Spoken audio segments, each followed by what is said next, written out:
नमस्कार प्यारे साथियों, मैं सुशील यादव आप सभी का स्वागत करता हूं, आप सभी का अभिनंदन करता हूं।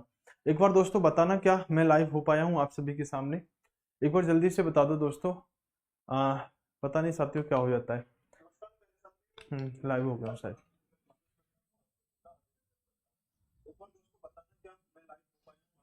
चलिए, तो सभी का अभिनंदन है, सुस्वागतम है, वेलकम है दोस्तों। तो शुरू करते हैं अपनी क्लास को साथियों। आज की जो क्लास रहने वाली है वो पॉलिटी की रहने वाली है। और पॉलिटी में जो हम बात करने वाले हैं साथियों, आज पार्ट 10 पर आई थिंक हम बात करने वाले हैं। तो पॉलिटी की एक खूबसूरत सी क्लास में आप सभी का स्वागत है, आप सभी का अभिनंदन है। उसके साथ साथ बता देना चाहता हूँ कि दोस्तों हमारी जो क्लास चलती है सुबह 9 बजे रीजनिंग चलती है। शाम को मैं आपके सामने दोस्तों जीके पढ़ाने आता हूँ, शाम को 9 बजे इसी टाइम पर जीके पढ़ाता हूँ, जहां हम कंप्लीट थ्योरी पढ़ा रहे हैं। कंप्लीट साथियों ग्रुप डी के लिए आपको थ्योरी आपको यूट्यूब पर फ्री मिलने वाली है, जो 9 बजे क्लास होती है। 10 बजे आपकी साइंस की क्लास होती है दोस्तों, 10 बजे रात को आपकी मैथ की क्लास होती है। ये आपका फ्री टाइम टेबल है जो यूट्यूब पर क्लासेस का है। और साथ के साथ साथियों आपका साइंस मैग्नेट टेलीग्राम जो है, इस टेलीग्राम पर आपको पीडीएफ मिल जाती है, तो जाके इसे आप ज्वाइन कर लीजिएगा। दोस्तों चलिएगा शुरू करते हैं अपने इस खूबसूरत सी क्लास के सफर को। उसके साथ साथ बता देना चाहता हूं कि जो हमारा कोर्स चल रहा है साथियों, आप इसे 399 रुपए में ग्रुप डी के लिए खरीद सकते हैं। या आप किसी और एग्जाम की अगर तैयारी कर रहे हैं, जैसे कि साथियों रेलवे के बहुत सारे एग्जाम होते हैं, एलपी टेक्नीशियन, जेई, एनटीपीसी, या एसएससी का कोई एग्जाम, या स्टेट के पुलिस का कोई एग्जाम जिसमें जीके आती है, तो जीके के लिए साथियों एक फाउंडेशन कोर्स हमने चला रखा है। इस फाउंडेशन कोर्स से आप अपनी तैयारी को कर सकते हैं। साथ ही साथ इसमें क्या रहेगा कोर्स के अंदर, जो 399 का है, इसमें साथियों कंप्लीट थ्योरी विद क्वेश्चन रहेंगे। और क्वेश्चन भी आपके 2024 के होंगे। डेली आपको लाइव क्लास मिलेगी, बाद में रिकॉर्डेड देख सकते हो। बाइलिंगुअल कंटेंट होगा फ्री साथियों, इसमें आपको पीडीएफ मिलेगी और टेस्ट सीरीज भी इसके अंदर जाके मिल जाएगी। कोर्स वाले सेक्शन में जब आप साइंस मैग्नेट एप्लीकेशन पे जाओगे तो यहाँ पर निर्माण बैच जनरल अवेयरनेस का दिख जाएगा, जाके दोस्तों आप परचेज कर सकते हैं। यहाँ से साथियों बाय नाउ करेंगे तो आपके एप्लीकेशन में कोर्स एक्टिव हो जाएगा और फिर साथियों आप इसका फायदा उठा सकते हैं। चलो दोस्तों, कल की क्लास में हमने क्या पढ़ा था, एक बार जल्दी से मुझे फटाफट से स्पीड से कमेंट करके बताओ कि कल हमने साथियों कहां तक चीजें पढ़ ली थी। आई थिंक दोस्तों कल मैंने आपको बताया होगा कि राष्ट्रपति जो है, राष्ट्रपति टॉपिक हम पढ़ रहे थे। और मैंने आपको यह बताया था कि दोस्तों राष्ट्रपति के चुनाव में भाग कौन कौन लेता है। मतलब राष्ट्रपति के चुनाव में हम लोग तो वोट नहीं डालते। अब वोट जो डाला जाता है वो किस किस के द्वारा डाला जाता है, कौन कौन इसमें शामिल होता है। तो निर्वाचक मंडल एक शब्द मैंने प्रयोग किया था।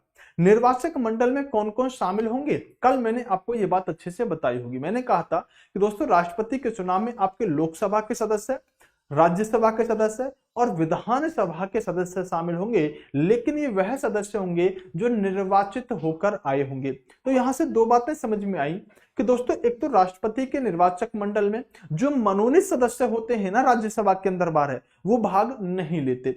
दूसरी बात ये समझ में आई कि दोस्तों जो राज्य के अंदर विधानसभा और विधान परिषद होते हैं, उनमें विधानसभा के निर्वाचित सदस्य तो भाग लेते हैं, लेकिन विधान परिषद के सदस्य भाग नहीं लेते। दो बातें आपको समझ में आ गई थी, बिल्कुल अच्छे से समझ में आ गई थी। हाँ, मैं अच्छे से समझाता हूं दोस्तों, अच्छे से इस बात पर विशेष ध्यान देकर चलना कि यहां पर हमने शब्द क्या प्रयोग किया है, निर्वाचित सदस्य। निर्वाचित सदस्य किसके, राज्यसभा के और लोकसभा के। साथ के साथ राज्य तथा केंद्र शासित प्रदेशों में जो आपकी विधानसभा है उसके भी निर्वाचित सदस्य। तो जो लोग इलेक्ट होके आए हैं ना, वो राष्ट्रपति के चुनाव में भाग लेते हैं दोस्तों। जो आपके मनोनीत सदस्य हैं ना, वो इसमें भाग नहीं लेते। साथ के साथ एक बात मैं और बता देना चाहता हूं कि अगर साथियों हम बात करें महाभियोग प्रक्रिया में, जब राष्ट्रपति को उनके पद से हटाया जाएगा तो सर क्या उसमें मनोनीत सदस्य भाग लेंगे कि नहीं लेंगे? समझो बात को। मैंने आपसे कहा कि साथियों मनोनीत सदस्य जो हैं वो राष्ट्रपति के चुनाव में भाग नहीं ले रहे, वोट देने का काम वो नहीं करते। उसके पीछे का मैंने आपको रीजन भी बताया था कि मान लो कोई व्यक्ति आज राष्ट्रपति है, मान लो मैं राष्ट्रपति हूं आज, और मैंने 12 सदस्यों को साथियों यहां पर मनोनीत कर दिया। अब अगली बार हो सकता है मैं ही राष्ट्रपति का चुनाव लड़ूं, तो ये 12 सदस्य तो साथियों मुझे ही वोट देंगे ना, क्योंकि भाई मैंने ही मनोनीत किया है। तो कहीं ना कहीं हितों का टकराव हो जाता है। इसलिए हम ये चाहते हैं कि राष्ट्रपति के चुनाव में मनोनीत सदस्य भाग ना ले। लेकिन जब साथियों महाभियोग प्रक्रिया की बात करते हैं तो महाभियोग प्रक्रिया में मनोनीत सदस्य भी भाग लेते हैं। तो कभी क्वेश्चन बन सकता है कि निम्नलिखित में से कौन ऐसे हैं जो राष्ट्रपति के चुनाव में तो भाग नहीं लेते, लेकिन राष्ट्रपति को हटाने में या महाभियोग या इंपीचमेंट प्रक्रिया में भाग लेते हैं, तो वो आपके मनोनीत सदस्य रहने वाले होंगे। कल हमने साथियों इस बात पर बहुत अच्छे से बात करी थी। और दोस्तों अनुच्छेद जब मैं आपसे 55 की तरफ बढ़ा था तो मैंने आपसे कहा था दोस्तों अनुच्छेद 55 जो है, मैंने पकानिको का द्वियोदशम एक ट्रिक बताई थी, जो बच्चे नए जुड़े हों वो थोड़ा सा पीछे की वीडियो को देख लीजिएगा। तो पकानिको का द्वियोदशम में सत्य राष्ट्रपति के सभी आर्टिकल हमने पढ़ लिए थे। साथ के साथ जब हम अनुच्छेद 55 पर पहुंच चुके थे तो दोस्तों हमने यहाँ पर राष्ट्रपति जी के निर्वाचन रीति को या प्रोसेस को जाना था। जो राष्ट्रपति जी के लिए सत्य निर्वाचन होने की जो पद्धति है उसे एकल संक्रमणीय सत्य पद्धति के नाम से जाना था। क्या कहते हैं? एकल संक्रमणीय मत पद्धति के नाम से जानते हैं। फिर मैं यहां से एग्जांपल देना शुरू किया था। मैंने आपसे कहा था कि दोस्तों मान लो ऐसी कंडीशन देश के अंदर बन जाती है कि देश के अंदर सत्य कुछ लोग चुनाव लड़ रहे हैं। जैसे दोस्तों एक मतलब मैं एग्जांपल बता रहा हूं, अभी ध्यान से सुनना। ए, बी, सी और डी, ये चार लोग सत्य मैंने आपके सामने लिखे होंगे कल की क्लास में, और कल थोड़ा सा हम इसको अच्छे से कंफर्म इसलिए नहीं कर पाए थे आपको क्योंकि सत्य क्लास का टाइम हो गया था। तो मैंने आपसे ये कहा था कि दोस्तों मान लो ये चार लोग चुनाव लड़ रहे हैं। मैंने आपसे कहा था कि इस एकल संक्रमणीय मत पद्धति की खासियत क्या है। पहली बात तो ये नाम ही याद रखना पड़ेगा, लेकिन ये मत पद्धति है क्या, कैसे काम करती है, इस बात को समझना जरूरी होता है। मैंने आपसे कहा था कि मान लो आपके चुनाव, आपके गांव के चुनाव होते हैं, और गांव के चुनाव में दोस्तों टोटल यहाँ पर 10 मत डाले जाते हैं। मतलब पूरे गांव में, एक एग्जांपल लेते हैं कि पूरे गांव में 10 वोट डाले गए। 10 वोटों में से दोस्तों ए को यहाँ पर जो वोट मिले वो मान लो 4 मिले, या बी को 4 मिले, ए को साथियों 3 वोट मिले, इस सी को 2 मिले और डी को साथियों 1 मिला। तो सामान्य जब हम मत पद्धति देखते हैं तो हम अगर देखें कि 4 लोग गांव की प्रधानी लड़ रहे थे, ए को 3 वोट, बी को 4 वोट और सी को साथियों यहां पर 2 वोट मिले, डी को मात्र 1 वोट मिला। तो इस कंडीशन में साथियों विनर कौन होता है, तो हम अच्छी तरह से जानते हैं कि इस कंडीशन में जो विनर रहेगा वो आपका बी रहेगा। भाई जिसके सबसे ज्यादा वोट वही आपका जीत जाता है गांव के अंदर। लेकिन जब एकल संक्रमणीय मत पद्धति की बात करते हैं तो यहां पर साथियों मामला उल्टा हो जाता है। कैसे? कि अभी तो हमने गांव का एग्जांपल लिया कि गांव के मान लो प्रधानी के चुनाव हुए थे या और कोई चुनाव हुए। अब मान लो साथियों यही चुनाव राष्ट्रपति का होता, यही चुनाव राष्ट्रपति का होता। ए नाम का व्यक्ति राष्ट्रपति का चुनाव लड़ रहा होता, बी नाम का व्यक्ति राष्ट्रपति का चुनाव लड़ रहा होता, सी, बी और डी भी साथियों ये चारों राष्ट्रपति का चुनाव लड़ रहे होते।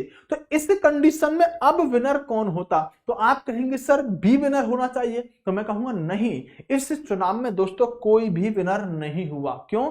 दोस्तों राष्ट्रपति के चुनाव को जीतने के लिए एक प्रावधान किया गया है कि जिस व्यक्ति को भी दोस्तों टोटल मतों का 50% प्लस 1 प्राप्त होगा, इसको अपनी भाषा में आप ऐसे कह सकते हो आधे से एक अधिक जिसको मिलेंगे उस व्यक्ति को दोस्तों यहां पर राष्ट्रपति बनाया जाएगा।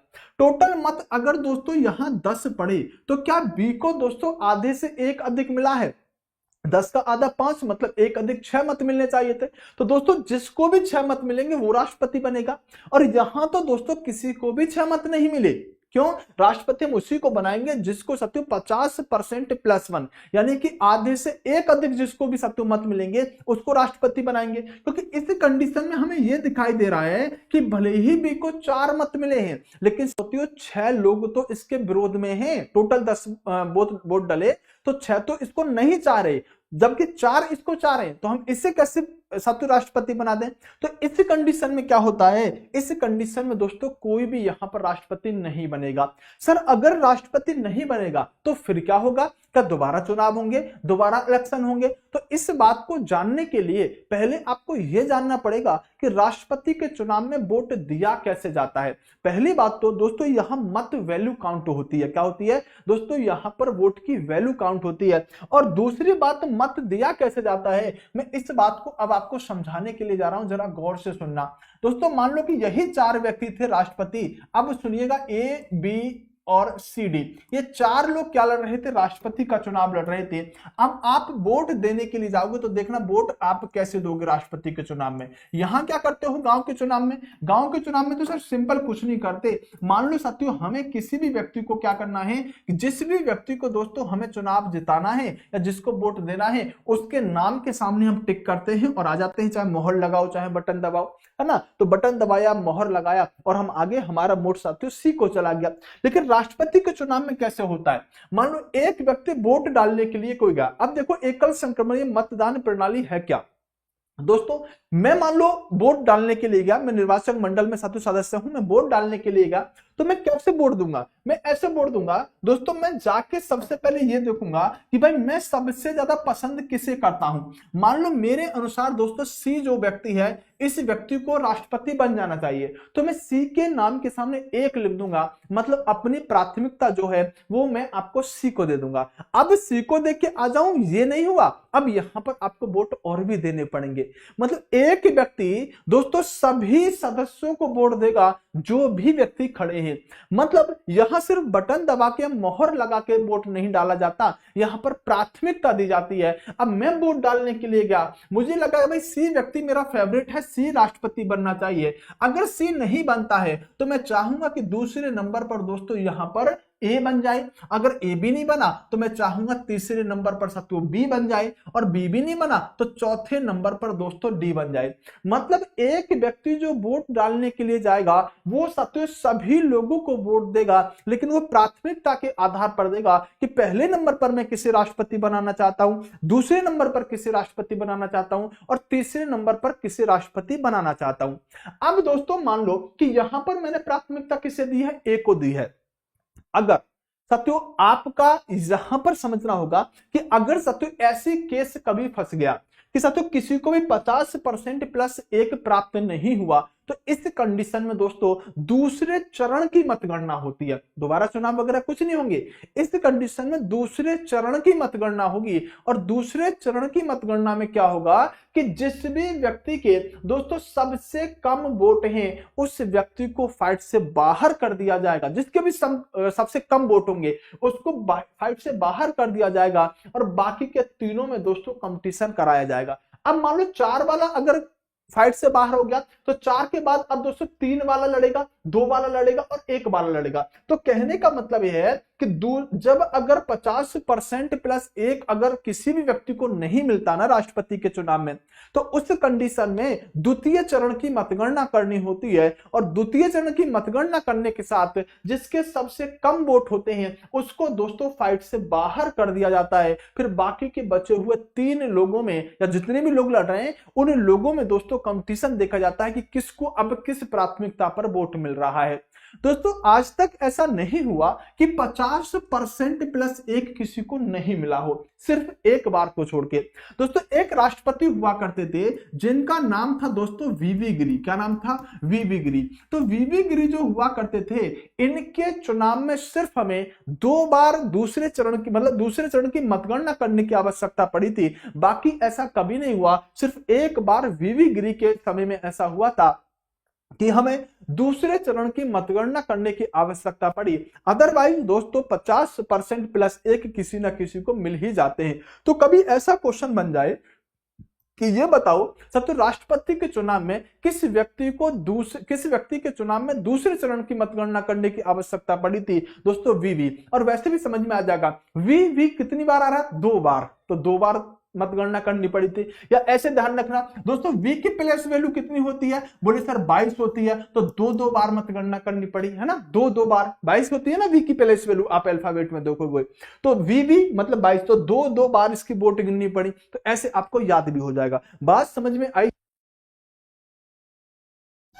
इतनी बात समझ में आई दोस्तों? अच्छे से समझ में आई तो यह भी समझ में आ गया होगा कि एकल संक्रमणीय मतदान पद्धति क्या होती है, यहां प्राथमिकता दी जाती है, और 50% प्लस 1 साथियों जो भी व्यक्ति लेके आएगा वो आपका राष्ट्रपति बनेगा। बात क्लियर हुई? बात में कोई समस्या? बोले सर बिल्कुल कोई समस्या नहीं है। अब दोस्तों बात करेंगे आपका अगला आर्टिकल, जिसे आप आर्टिकल दोस्तों 56 के नाम से जानते हैं। भारतीय संविधान का आर्टिकल 56 में क्या है दोस्तों? इसके अंदर हम बात करें, इसके अंदर साथियों निर्वाचन रीति के बारे में बताया गया है। मतलब इसमें क्या है साथियों? इनके कार्य के बारे में बताया गया है मुख्य रूप से कि इनका कार्यकाल कितना होगा। जैसे दोस्तों यहां कहा जाता है कि राष्ट्रपति जब भी आपके दोस्तों क्या बनेंगे ना, राष्ट्रपति जब भी दोस्तों आपके पद पर आसीन होंगे तो वह साथियों अपने पद को ग्रहण करने की तिथि से क्या करेंगे दोस्तों? यहां पर 5 वर्ष की अवधि तक अपने पद पर रहेंगे। तो हम ये कह सकते हैं कि दोस्तों राष्ट्रपति जी का कार्यकाल कितना होता है? क्या कहेंगे दोस्तों? राष्ट्रपति जी का कार्यकाल कितना होता है? तो आप कहेंगे दोस्तों राष्ट्रपति जी का कार्यकाल जो होता है वो आपका 5 वर्ष होता है। इतनी बात समझ में आई? हाँ भाई, इतनी बात समझ में आई कि राष्ट्रपति जी का कार्यकाल कितना होता है। तो आप कहेंगे कहेंगे दोस्तों राष्ट्रपति जी का जो कार्यकाल है वो दोस्तों हम यहाँ पे भी पढ़ के आए थे कि राष्ट्रपति जी का 56 में क्या है दोस्तों, आर्टिकल 56 के अंदर राष्ट्रपति जी का कार्यकाल है। तो इनका कार्यकाल कितने वर्ष होता है दोस्तों, इनका कार्यकाल आपका 5 वर्ष के लिए होता है। कितने वर्ष के लिए दोस्तों, 5 वर्ष के लिए कोई भी व्यक्ति राष्ट्रपति बनता है। तो इनका कार्यकाल कितना हो गया दोस्तों, कार्यकाल आपका 5 वर्ष होता है। अब क्या केस हो सकता है सर, एक केस तो यह हो सकता है कि दोस्तों राष्ट्रपति जी जो हैं उनको हटा दिया जाए। हटाने की प्रक्रिया क्या है तो वो हम आर्टिकल 37 अभी आगे इंपीचमेंट वाले में पढ़ने वाले हैं। दूसरा केस ये हो सकता है कि दोस्तों राष्ट्रपति अगर देश के अंदर ना हो तो दोस्तों ध्यान रखना कि हम राष्ट्रपति के पद को पहली बात तो 6 माह से अधिक खाली नहीं रख सकते। हालांकि अगर राष्ट्रपति सत्व उपस्थित नहीं है देश के अंदर तो आपके उपराष्ट्रपति उनका कार्यभार संभाल लेंगे। अगर देश के राष्ट्रपति उपस्थित नहीं है, क्योंकि दोस्तों राष्ट्रपति का जो पद है ना वो देश का सर्वोच्च पद है, मतलब भारत का प्रथम नागरिक कहा जा रहा है। और उस पद को अगर हम खाली छोड़ेंगे तो दोस्तों कुछ भी इमरजेंसी देश के अंदर हो सकती है। अभी हम बात करेंगे इनकी शक्तियों के बारे में, आप समझ जाएंगे क्या क्यों जरूरी है इस पद पर कोई ना कोई रहना। तो दोस्तों अगर राष्ट्रपति का पद खाली होता है तो पहली बात तो महाभियोग प्रक्रिया से हटाया जाएगा, या देश में उपस्थित नहीं है। तो अगर उपस्थित नहीं है तो दोस्तों उपराष्ट्रपति जो होंगे वो राष्ट्रपति के रूप में काम करने लग जाएंगे। बात समझ में आ गई। अगर देश में राष्ट्रपति नहीं है तो दोस्तों काम कौन करेगा, उपराष्ट्रपति वाइस प्रेसिडेंट जो होंगे वो दोस्तों प्रेसिडेंट की तरह काम करने लग जाएंगे। तो दोस्तों इनका कार्यकाल कितना होता है, 5 वर्ष इनका कार्यकाल होता है। दोस्तों आपको बताना चाहूंगा कि अनुच्छेद 57 जब आप पढ़ते हो तो अनुच्छेद 57 में दोस्तों क्या है, इनकी दोस्तों बताया गया है पुनः निर्वाचन की पात्रता। दोस्तों कुछ देश ऐसे हैं जहां पर राष्ट्रपति एक ही बार एक व्यक्ति बन सकता है, कुछ देश ऐसे हैं जहां पर एक व्यक्ति 2 ही बार राष्ट्रपति बन सकता है। दोस्तों हमारे देश के अंदर क्या है कि दोस्तों कोई भी व्यक्ति चाहे कितनी बार भी राष्ट्रपति का चुनाव लड़ सकता है और चुनाव जीत के दोस्तों वह व्यक्ति राष्ट्रपति बन सकता है। तो हम क्या कहेंगे दोस्तों, इसकी हमारे देश के अंदर कोई भी लिमिट नहीं है, अनंत है। आप 1 बार चुनाव लड़ो, 2 बार लड़ो, 3 बार लड़ो, कोई फर्क नहीं पड़ता। तो दोस्तों आप एक बार राष्ट्रपति बनने के बाद क्या दोबारा राष्ट्रपति बन सकते हो, बिल्कुल बन सकते हैं, दोबारा बिल्कुल बन सकते हैं। इसके लिए हमारे देश में दोस्तों कोई लिमिट नहीं है। जैसे अमेरिका वगैरह में 2 साल, स्विट्जरलैंड 1 साल, तो उन देशों में दोस्तों ऐसा प्रावधान किया गया है। जैसे हमारे देश के दोस्तों एक राष्ट्रपति हुआ करते थे जिनका नाम आपने जाना होगा राजेंद्र प्रसाद। दोस्तों राजेंद्र प्रसाद जो हुआ करते थे ये देश में दोस्तों 2 बार राष्ट्रपति के पद पर आसीन हुए थे, 2 बार सत्य इन्होंने राष्ट्रपति जी का पद सुशोभित करने का काम किया था। इतनी बात समझ में आई? बोले सर बिल्कुल समझ में आई। अब दोस्तों बात करेंगे हम आर्टिकल 58 के बारे में। इस आर्टिकल में 58 में दोस्तों राष्ट्रपति जी की क्या दी गई है, इसमें दोस्तों योग्यता दी गई है। मतलब कि सर अगर राष्ट्रपति बनना है किसी व्यक्ति को तो उसके लिए योग्यता क्या होना चाहिए।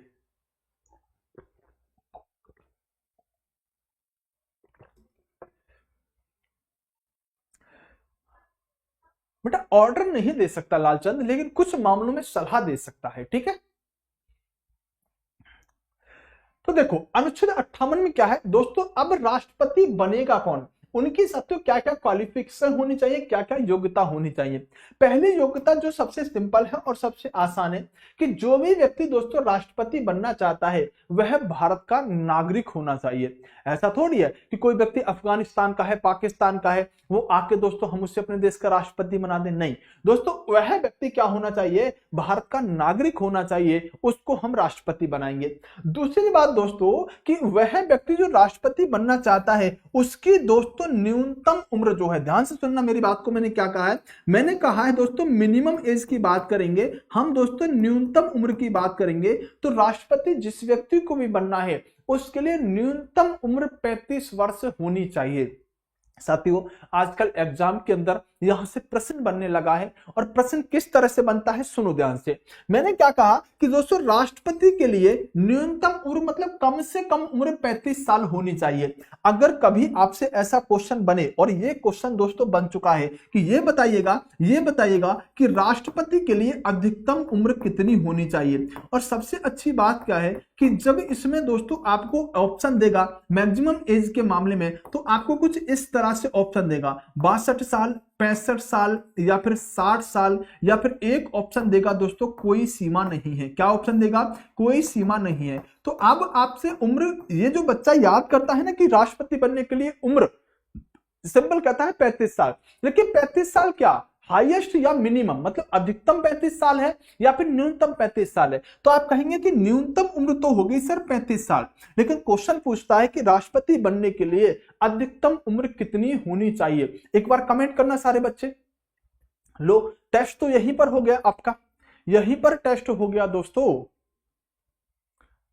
कमेंट देख लो, आप समझ लो दोस्तों। मैं जानता था कौन सा क्वेश्चन तुम्हारे दिमाग से ऊपर जाएगा, क्योंकि मैंने जैसे ही क्वेश्चन दिया ना और उसके अंदर ऑप्शन भी वही सेट किया जो एग्जामिनर सेट करता है। और अधिकतर बच्चा क्या कहता है, सर इसके अंदर 65 होनी चाहिए, अधिक कुछ कहते हैं सर इसके अंदर 62 होनी चाहिए। उनको सुप्रीम कोर्ट और हाई कोर्ट के न्यायाधीश का मामला चल रहा होता है। दोस्तों ध्यान रखना, इस प्रश्न का आंसर क्या है जो अभी तक कोई भी बच्चा सही नहीं दे पा रहा। राष्ट्रपति बनने के लिए अधिकतम उम्र की कोई सीमा नहीं है।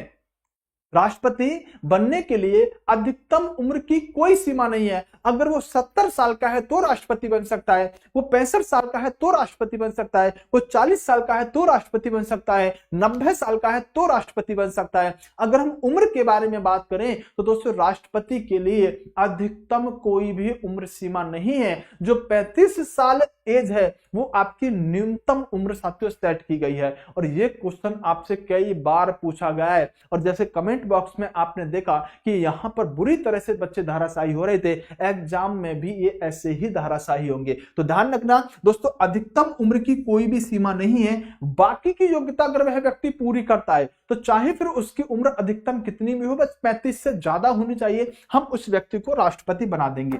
देखो दोस्तों, इस व्यक्ति को ना लोकसभा सदस्य बनने की योग्यता होनी चाहिए।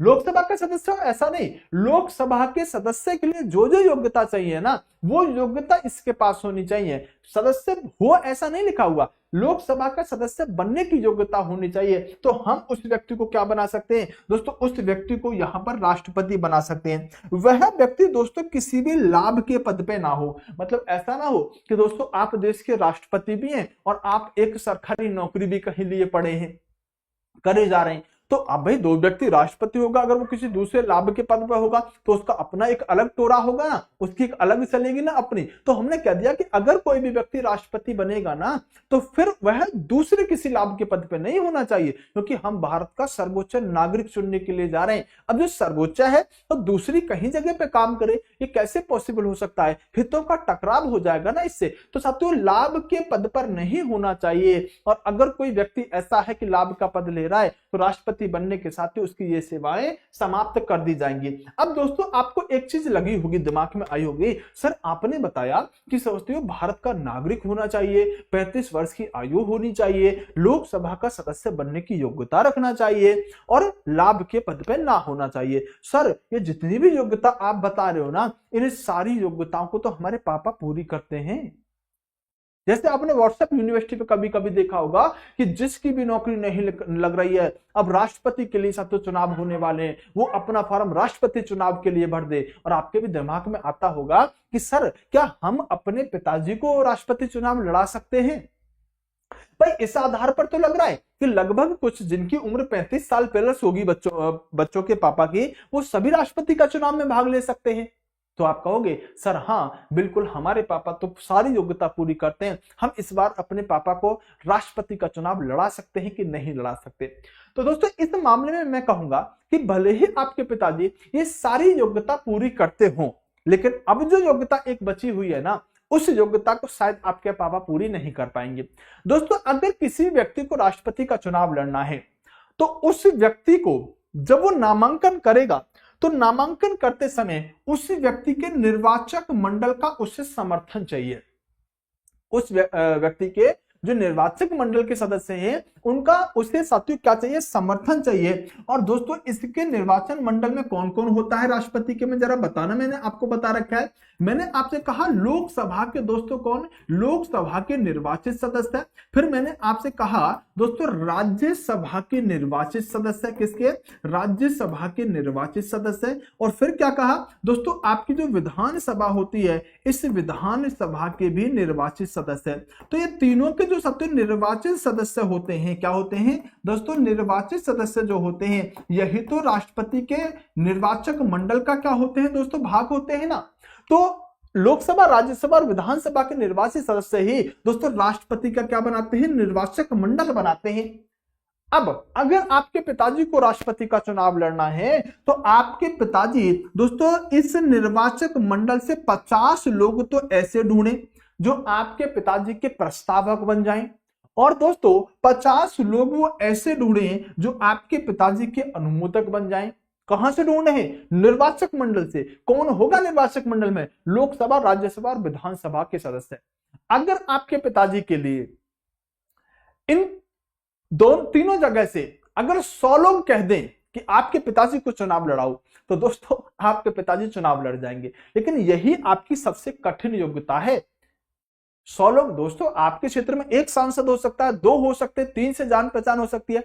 क्या आपके पिताजी दोस्तों संसद के और विधानसभा के 100 लोगों से कहलवा सकते हैं कि इनको राष्ट्रपति बनाओ? नहीं कहलवा सकते ना, आम व्यक्ति के लिए तो पॉसिबल नहीं है ना।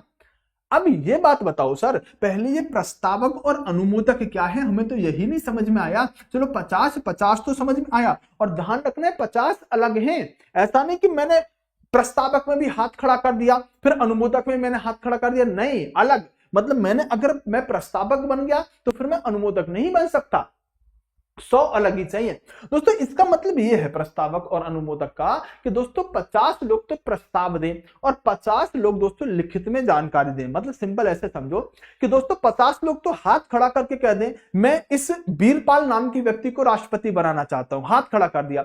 50 लोग लिखित में साथियों कह दें कि हम इस वीरपाल को राष्ट्रपति बनाना चाहते हैं। तो दोस्तों से कालू को हमें राष्ट्रपति बनाना है, तो कालू क्या करेगा, कालू दोस्तों कालू के लिए सब तो 50 लोग तो हाथ खड़ा करके कहें कि भाई कालू को राष्ट्रपति बनाओ, और 50 लोग ही क्या हो, 50 लोग ही दोस्तों यहां पर लिखित में कहें कि हमारा समर्थन कालू के लिए है, इस कालू को राष्ट्रपति बनाओ। तब जाके दोस्तों कालू जो होगा ना वो दोस्तों चुनाव लड़ पाएगा। क्या लड़ पाएगा, चुनाव लड़ पाएगा। तो दोस्तों ये संख्या आपसे पूछ ली जाती है कि राष्ट्रपति बनने के लिए निर्वाचक मंडल में दोस्तों कितने प्रस्तावक और कितने अनुमोदक होने चाहिए, इनकी संख्या दोस्तों हमने 50 रखी है। बात समझ में आई कि नहीं आई, बोलो हाँ कि ना दोस्तों। क्या योग्यताएं समझ में आ गई? अगर योग्यता समझ में आ गई तो दोस्तों राष्ट्रपति बनने के लिए कुछ शर्तें जो है, नियम, उनको एक बार देख लेते हैं जो अनुच्छेद हमारे 59 में दी गई है। दोस्तों पहली बात तो कि जो भी व्यक्ति दोस्तों राष्ट्रपति बनेगा उस व्यक्ति को एक निश्चित राशि दोस्तों आरबीआई के अंदर जमा करनी होती है, जिसका साथियों यहां पर मानदेय है 15,000। मतलब दोस्तों ये एक जमानत राशि होती है। क्या होती है ये दोस्तों, एक आपकी जमानत राशि होती है जो आपकी 15,000 होती है। दोस्तों कई बार आपने देखा होगा जब चुनाव होते हैं तो कई बार आपने सुना होगा कि उसकी तो जमानत जब्त हो गई, ऐसे कहते हैं ना, अरे उसका कुछ नहीं हुआ, उसकी तो जमानत जब्त हो गई। दरअसल मामला क्या है ना कि चुनाव आयोग यह कहता है कि अगर आप चुनाव लड़ रहे हो तो हम आपके लिए कितना खर्चा करेंगे, भाई बैलेट पेपर छपेगा या मशीन में आपका चुनाव चिन्ह रहेगा, पूरी प्रावधान पूरी प्रक्रिया होगी। तो क्या कहता है ना चुनाव आयोग, ऐसे तो साथियों तुम्हारा कभी मन हुआ कि लोकसभा का चुनाव मैं लड़ता हूं चलो, है ना, या मैं अपना ये कोई भी छोटा मोटा चुनाव लड़ लेता हूं, तो ऐसे तो बहुत सारे लोग निकल के आ जाते हैं ना। तो हमने क्या किया है ना दोस्तों, चुनावों में जो खर्चा होता है ना, तो किसी भी सदस्य को जब हम खड़ा करते हैं ना तो उसके दोस्तों एक जमानत राशि अपने पास जमा करवा लेते हैं। हालांकि यहां तो आरबीआई के पास जमा होती है राष्ट्रपति के चुनाव में, लेकिन जमानत राशि क्यों जमा करवाई जाती है कि अगर आप एक निश्चित कोटा प्राप्त नहीं कर पाए, जैसे देखो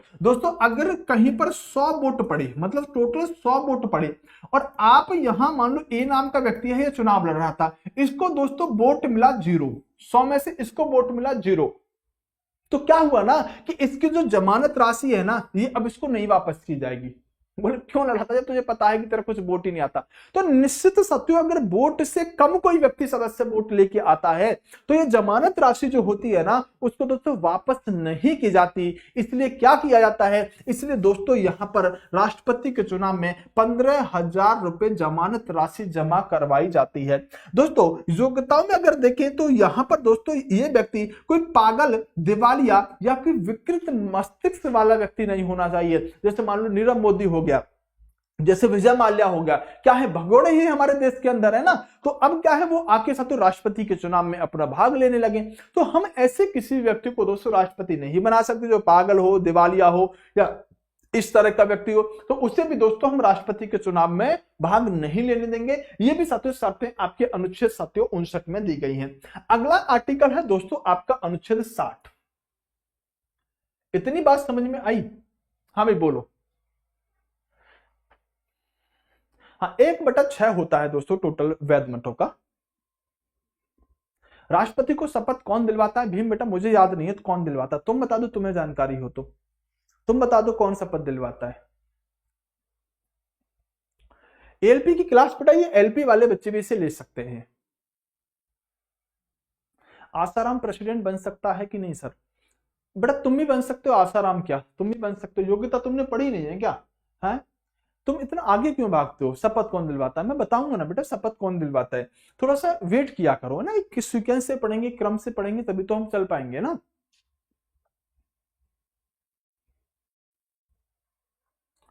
बेटा राष्ट्रपति के तनख्वाह सबसे ज्यादा क्यों है? राष्ट्रपति बेटा प्रथम नागरिक है, और ध्यान रखना राष्ट्रपति की जो इनकम होती है ना साथियों, सैलरी जो 5 लाख है ना, वो टैक्स फ्री होती है, मतलब उस पर आयकर रहित होती है। दोस्तों अगर हम देखें तो देश के अंदर जितने भी लोग कमाते हैं ना, उन सब की इनकम पर इनकम टैक्स लगता है, लेकिन राष्ट्रपति की इनकम पर कोई भी टैक्स नहीं लगता। उसकी सैलरी दोस्तों टैक्स फ्री होती है। क्या होती है?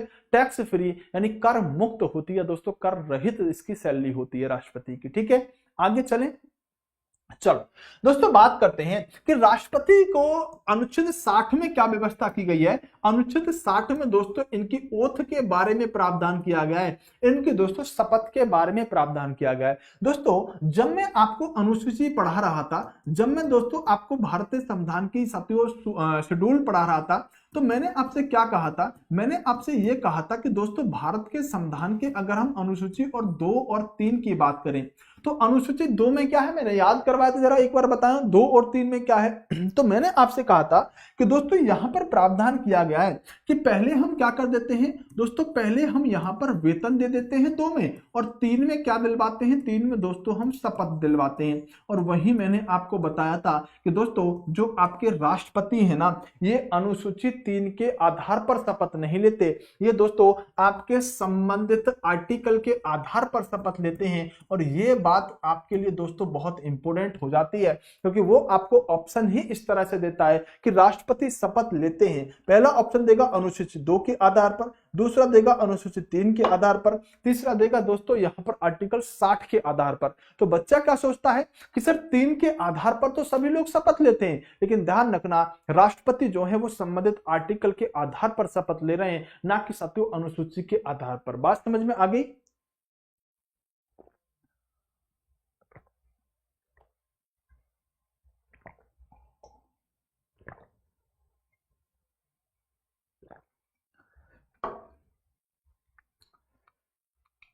क्लियर हुई बात? तो आर्टिकल 60 में क्या है दोस्तों, राष्ट्रपति जी की यहां पर शपथ के बारे में प्रावधान किया गया है। बात ये आती है कि सर राष्ट्रपति जी को शपथ कौन दिलवाएगा? राष्ट्रपति जी, अगर कोई व्यक्ति दोस्तों राष्ट्रपति का चुनाव जीत जाता है, जो हमने निर्वाचक मंडल पढ़ा उसके आधार पर, और साथियों हमने एकल संक्रमणीय अनुपातिक मत पद्धति जो पढ़ी उसके आधार पर, अगर कोई व्यक्ति राष्ट्रपति बन गया मतलब जीत गया, तो अब उनको शपथ कौन दिलवाएगा? तो दोस्तों हमारे देश के जो सुप्रीम कोर्ट है, यानी कि दोस्तों सुप्रीम कोर्ट के मुख्य न्यायाधीश जो होते हैं, कौन दोस्तों? जो आपके एससी के दोस्तों यहां पर मुख्य न्यायाधीश होते हैं। ये मुख्य न्यायाधीश क्या करते हैं दोस्तों? मुख्य न्यायाधीश देश के राष्ट्रपति जी को शपथ दिलवाने का काम करते हैं। कौन दिलवाएंगे? मुख्य न्यायाधीश दोस्तों शपथ दिलवाएंगे। अगर दोस्तों कभी ऐसा भी हो गया कि मान लो दोस्तों उपराष्ट्रपति अनुपस्थित हैं, उपराष्ट्रपति नहीं है, तो इनके साथियों प्रेजेंट ना होने के समय पर जो सुप्रीम कोर्ट के अंदर दोस्तों वरिष्ठ न्यायाधीश होंगे ना, ये दोस्तों वरिष्ठ न्यायाधीश इन्हें शपथ दिलवा देंगे। वरिष्ठ का मतलब समझते हो दोस्तों? सीनियर जो भी होगा, समझ गए ना, कि जो अगर मुख्य न्यायाधीश उपस्थित नहीं है, सामान्य तौर पर दोस्तों राष्ट्रपति जी को शपथ दिलवाएंगे सुप्रीम कोर्ट के मुख्य न्यायाधीश। लेकिन अगर ये अनुपस्थित है सुप्रीम कोर्ट के मुख्य न्यायाधीश, तो जो भी वरिष्ठ न्यायाधीश होंगे, जो भी सीनियर मोस्ट न्यायाधीश होंगे दोस्तों, वह भी राष्ट्रपति जी को शपथ दिलवा सकते हैं। हालांकि लिखा हुआ ऐसा है कि सुप्रीम कोर्ट के न्यायाधीश या इनके द्वारा नियुक्त किसी व्यक्ति के द्वारा शपथ दिलवाई जाएगी। लेकिन आप क्या लिखेंगे, सुप्रीम कोर्ट के मुख्य न्यायाधीश दोस्तों शपथ दिलवाते हैं, जबकि इनके अनुपस्थित होने के समय पर वरिष्ठ न्यायाधीश दोस्तों इन्हें यहां पर शपथ दिलवा सकते हैं। दोस्तों अब बात आई कि आखिरकार राष्ट्रपति जी को हटाया कैसे जाएगा, और इंपीचमेंट इसे कहा जाता है। हिंदी में दोस्तों इसे आप कहते हैं महाभियोग। क्या कहते हैं, महाभियोग। तो राष्ट्रपति को हटाने की जो प्रक्रिया है उसे आप महाभियोग कहते हो। क्या कहते हो, महाभियोग कहते हो। आप इसको ऐसे याद रखना, अगर कोई आपसे कहे ना कि राष्ट्रपति को कैसे हटाया जाता है, तो आप कहना आर्टिकल 61 के आधार पर। ये मत कहना महाभियोग के आधार पर। वैसे तो आपको मैंने पकानिको का दियो दशम के आधार पर याद करवा रखा है, लेकिन फिर भी याद करने के लिए सब तो जब भी कोई कहे कि राष्ट्रपति को कैसे हटाया जाता है, तो एक बात कहना आप कि आर्टिकल 61 के आधार पर। वो आपसे पूछे कि आर्टिकल 61 में क्या है, फिर बता देना महाभियोग में है। मतलब याद करने का तरीका रखना है। अब सर राष्ट्रपति के महाभियोग के बारे में बताओ कि राष्ट्रपति पर महाभियोग किस आधार पर लगता है। दोस्तों अगर हमारे देश के राष्ट्रपति अगर दोस्तों किसी भी विदेशी राष्ट्र के प्रभाव में आ जाए, अगर दोस्तों देश के सर्वोच्च नागरिक हैं, अगर वो हमारे देश के राष्ट्रपति किसी दूसरे देश के प्रभाव में आ जाएं, तो दोस्तों उन पर महाभियोग चलाया जा सकता है। अभी हम बात करेंगे कैसे चलेगा। या फिर दोस्तों वो अगर संविधान का उल्लंघन करने लगे, यानी कि अतिक्रमण करने लगे, संविधान के आधार पर ना चले, तो दोस्तों आप उन पर महाभियोग चला सकते हो। तो राष्ट्रपति पर महाभियोग जो है वो उनको हटाने की एक प्रक्रिया है, लेकिन वो तभी चलेगा जब दो कंडीशन सत्य फुलफिल हो रही हो, तो आप दोस्तों राष्ट्रपति पर महाभियोग चला सकते हो। अब ध्यान से सुनो मेरी बात को। सर आपने बताया कि राष्ट्रपति पर महाभियोग चलेगा, राष्ट्रपति पर महाभियोग चलाएगा कौन, राष्ट्रपति पर महाभियोग चलाएगा कौन। तो मैंने आपको एक बात बताई थी और बड़ी प्यारी सी सुंदर सी बात बताई थी। हमेशा मैंने कहा था एक बात ध्यान रखना कि हमारे देश के अंदर दोस्तों जो हमारी संसद है, पार्लियामेंट है, जरा बताना दोस्तों हमारे देश की जो पार्लियामेंट है ये किस आर्टिकल के अंदर इसका प्रावधान किया गया है। तो मैंने आपसे कहा था कि दोस्तों ये जो आपकी पार्लियामेंट है इसके दोस्तों कितने मैंने अंग बताए थे, तो मैंने इसके 3 अंग बताए थे। एक तो खुद साथियों इसके पार्ट होते हैं राष्ट्रपति, मतलब राष्ट्रपति नहीं है तो संसद आप कंप्लीट नहीं कह सकते। दूसरा मैंने इसका पार्ट आपको बताया होगा जिसमें दोस्तों मैंने आपसे कहा था एक इसका सदन है और एक इसका इसे पार्ट भी कह सकते हैं। इसे दोस्तों आप कहते हैं यहां पर राज्यसभा। क्या कहते हैं, इसे दोस्तों आप राज्यसभा कहते हैं। और एक इसका हाउस क्या है, एक इसका हाउस है दोस्तों आपका लोकसभा। क्या है, लोकसभा। तो इसके साथ तो कितने सदन हो गए, सदन मतलब हाउस, तो 2 हाउस हैं, लोकसभा और राज्यसभा। लेकिन संसद के कितने अंग हैं, संसद के कितने भाग हैं, संसद के कितने पार्ट हैं, तो दोस्तों फिर आप कहेंगे 3, क्योंकि राष्ट्रपति भी आपके शामिल हो जाएंगे। इसकी एक मैं आपको ट्रिक बताना चाहता हूं दोस्तों, ये याद रखना ना बड़ा सरल है। क्या है, बहुत सरल है कि साथियों कौन से आर्टिकल में क्या लिखा हुआ है। सर सरल है, मैंने कहा बिल्कुल सरल है। बोले कैसे, मैंने कहा बेटा स के नीचे आप लिख दो यहां पर 79। क्या लिख दो, 79।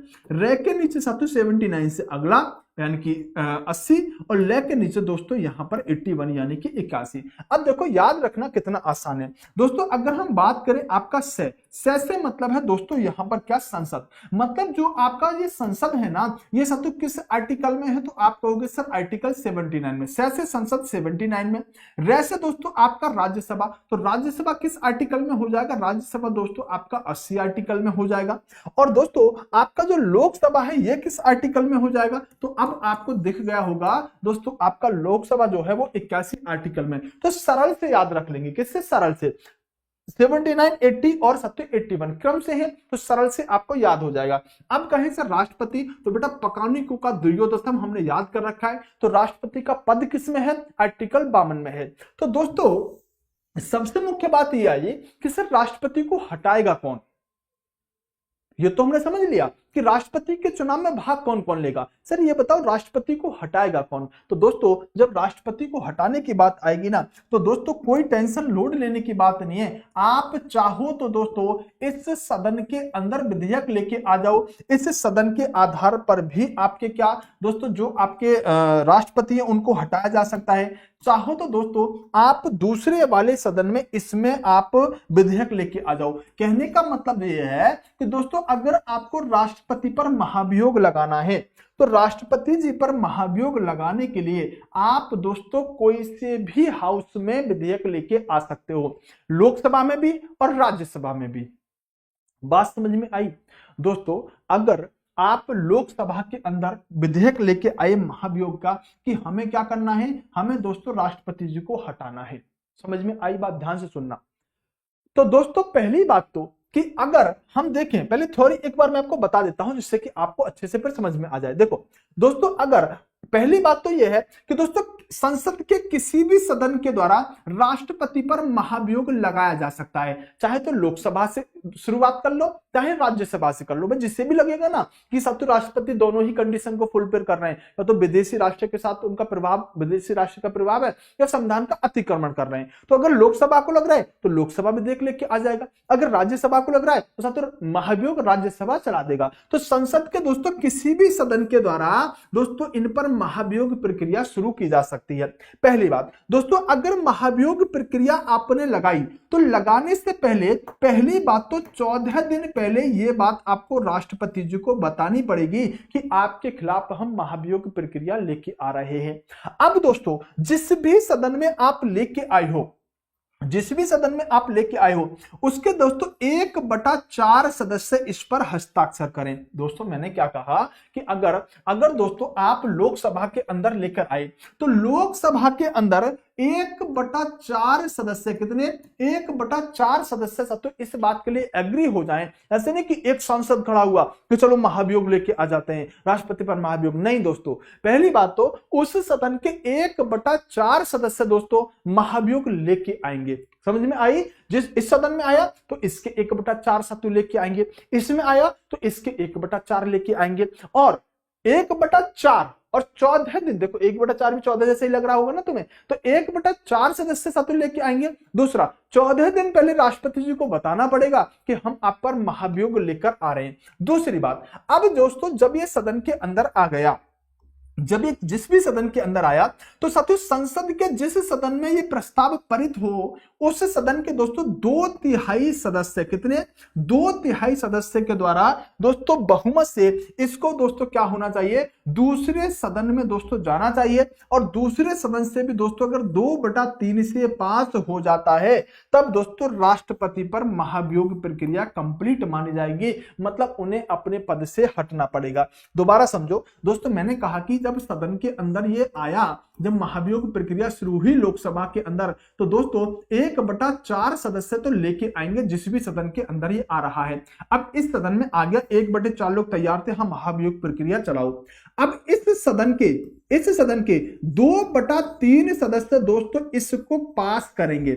लाने के लिए 1/4 सदस्य चाहिए, और दोस्तों पास करने के लिए अगर सब एग्री हो इस पर कि हाँ भाई इस पर महाभियोग प्रक्रिया सही लगाए, तो 1/3 सदस्य इस सदन से इसको पास करें और पास करके कहां भेज दें दोस्तों, अगले सदन में भेज दें। और अगला सदन भी अगर दोस्तों इसे 2/3 मतलब अपने सदस्य संख्या की 2/3 से दोस्तों पास कर देता है तो महाभियोग प्रक्रिया कंप्लीट मानी जाएगी। सिंपल बात क्या समझनी है, ये समझनी है कि जिस सदन में साथियों महाभियोग चला रहा है जो भी सदन, उस सदन के 1/4 सदस्य एग्री होने चाहिए महाभियोग प्रक्रिया चलाने के लिए। पहली बात बोले हाँ सर।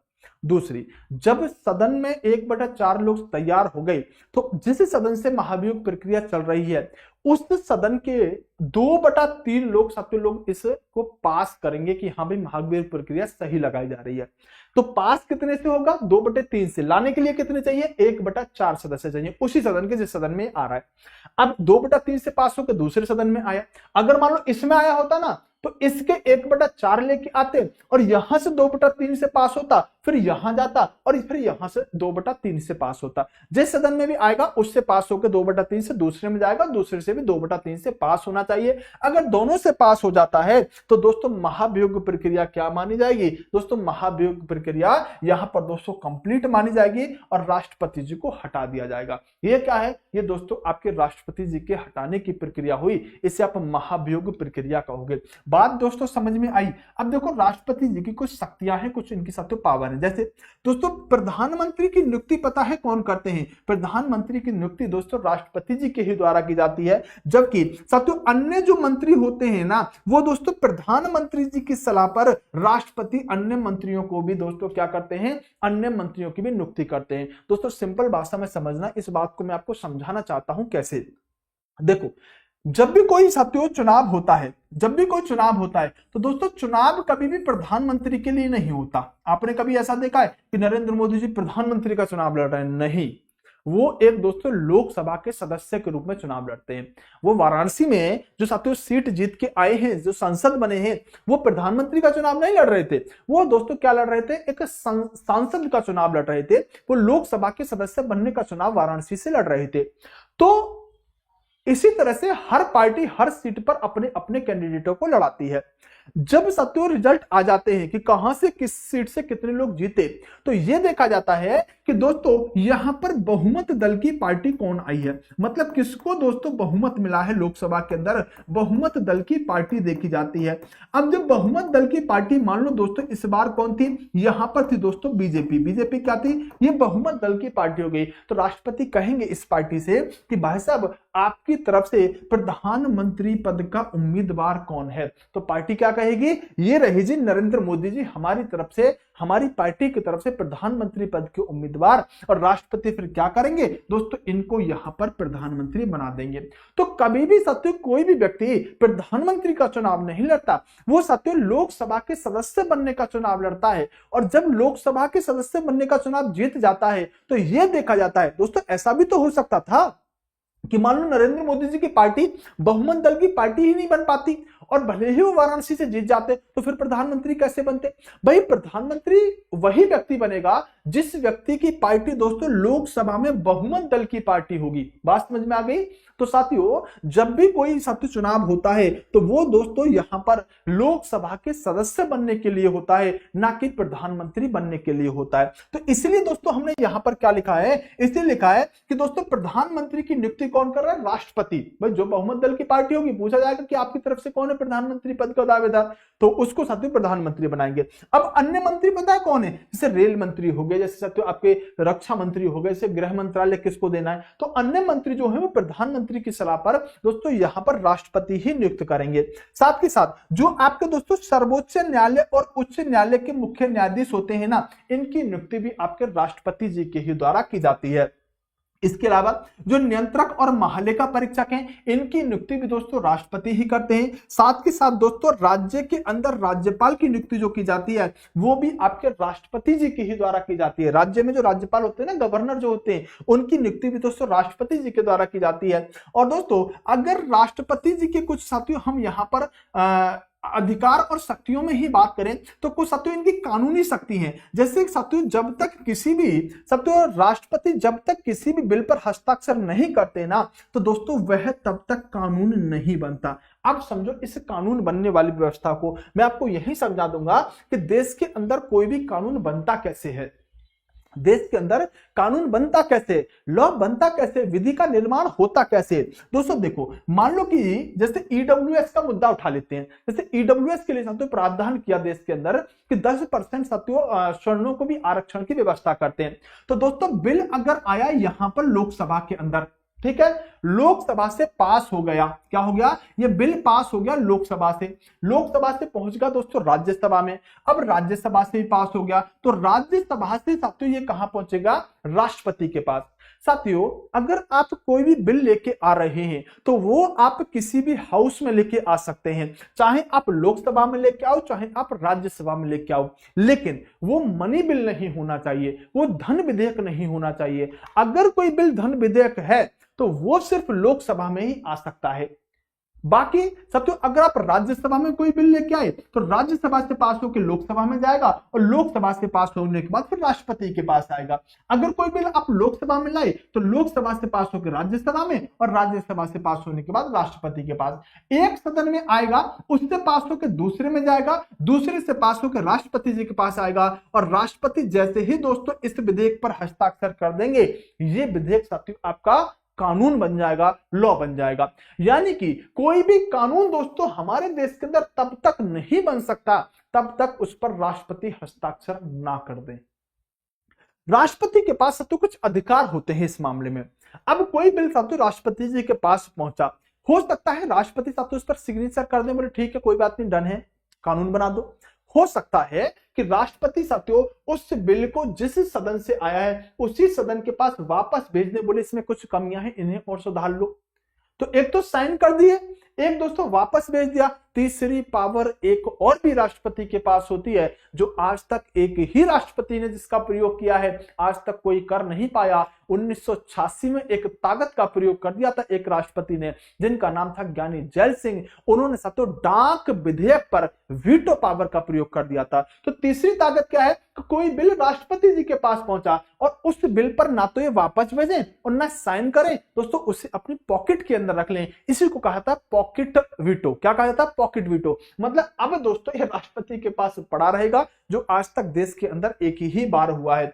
तो कोई भी विधि देश के अंदर बनेगी तो उसका दोस्तों यही प्रावधान है कि एक हाउस में आएगी, फिर दूसरे हाउस में जाएगी और फिर राष्ट्रपति के हस्ताक्षर होने के बाद देश में कानून बनेगा। अगर राष्ट्रपति का हस्ताक्षर नहीं करेंगे तो देश के अंदर वो कानून नहीं बन सकता। इतनी बात समझ में आई दोस्तों? बहुत इत्मीनान से, बहुत धैर्य के साथ, बहुत बेहतरीन तरीके से दोस्तों मैं आपको चीजें समझाने की कोशिश करता हूं। एक एक बारीकी के पॉइंट्स को साथियों आपके दिमाग में सेट करने की कोशिश करता हूं। उम्मीद करता हूं कि साथियों आपको अच्छी चीजें समझ में आती होंगी। तो एक बार दोस्तों इस वीडियो को आप सब लोग लाइक कर दिया करो। आप क्लास के बाद जरूर कमेंट करके बताया करो कि क्लास कैसी लगी। मैं आपसे मिलूंगा दोस्तों अगली क्लास में, क्योंकि टाइम हो चला है। तो bye bye, take care, love you to all. सारे बच्चे एक बार दोस्तों क्लास को क्या कर देंगे, लाइक कर देंगे, ठीक है। अगर कोई भी डाउट हुआ करे तो आप पूछ लिया करो। वैसे तो हमारे पास तो टाइम ही नहीं बच पाता है, पर फिर भी मैं आपको टाइम दे दिया करूंगा लास्ट में, आप वहां पर डाउट पूछ लिया करो, है ना। तो हम तो साथियों मतलब एकदम फ्लो में चलते हैं। शुरू करा तो बस 9 बजे हमारी क्लास सीधी खत्म होती है। तो bye bye, take care, love you to all दोस्तों। अच्छी बात है कि आप इस तरह से पढ़ाई करते हो, इसी तरह से पढ़ाई भी करनी चाहिए दोस्तों। फालतू की बकवास अगर आप करेंगे तो फिर टाइम वेस्ट बहुत होता है। 399 रुपए में जो हमारा कोर्स चल रहा है, इसे साथियों जाके आप परचेज कर सकते हैं, जिसके अंदर आपको ये सारे के सारे साथियों इसके अंदर ऑप्शन मिल जाएंगे। बेस्ट कंटेंट मिलेगा, science magnet Telegram, science magnet application पर साथियों कोर्स देखने के लिए मिलेगा। जाके दोस्तों आप इससे बाय कर सकते हैं 399 रुपए में। Bye bye, take care, love you to all दोस्तों। मिलते हैं अगली क्लास में।